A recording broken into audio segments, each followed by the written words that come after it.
Okay, just a quick overview of what a basic home recording studio consists of, really to build on the information that Graham was telling you in his series of 3 posts on the basics of recording.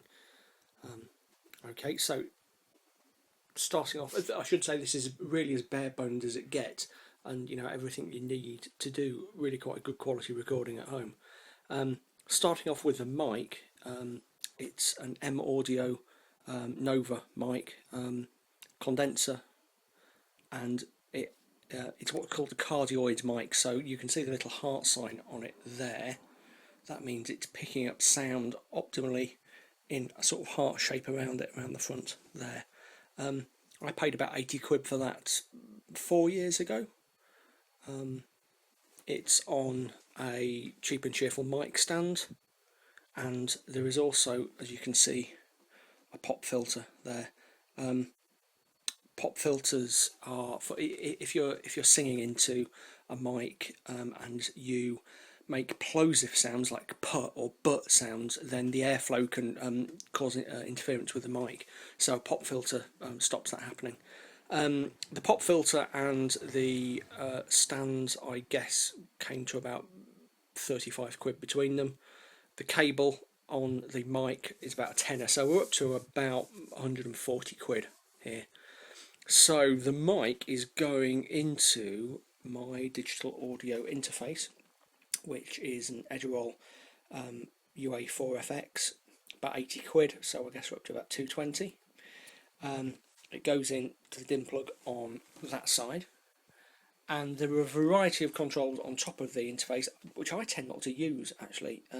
You can get a few effects in there, you can control your input and your output, but most of the actual effects are best controlled on the computer.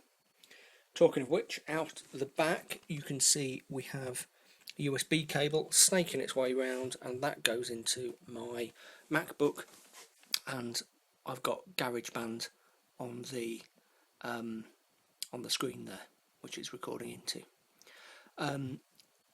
GarageBand retail, it comes as part of iLife, which is about 70 quid. If you want to go up, you can go for Logic Express, which is about 400 quid, which I have got. But if you just buy GarageBand, if you've got a Mac, that is the various alternatives. If you don't, if you just buy GarageBand, basic audio interface, cables, mic stand, pop filter and mic, you're looking in the region of 250 quid.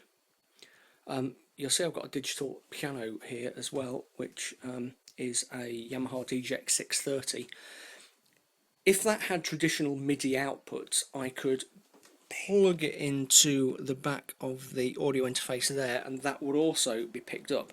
As it is, the Yamaha has its own built-in digital audio interface, so it USBs from a port out the back straight into the Mac, which means you need to use 2 USB ports, which is a bit of a pain, but not a big one. On my last piano, which was a Clavinova, it did have MIDI interfaces, so it went into the sound card as well. You can have MIDI in and mic in at the same time. It'll deal with both quite happily, and they will both show up on the Mac.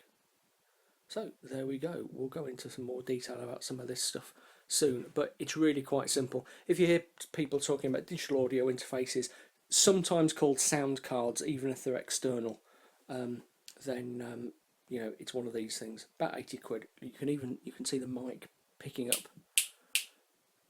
my clicking there. Okay, there we go.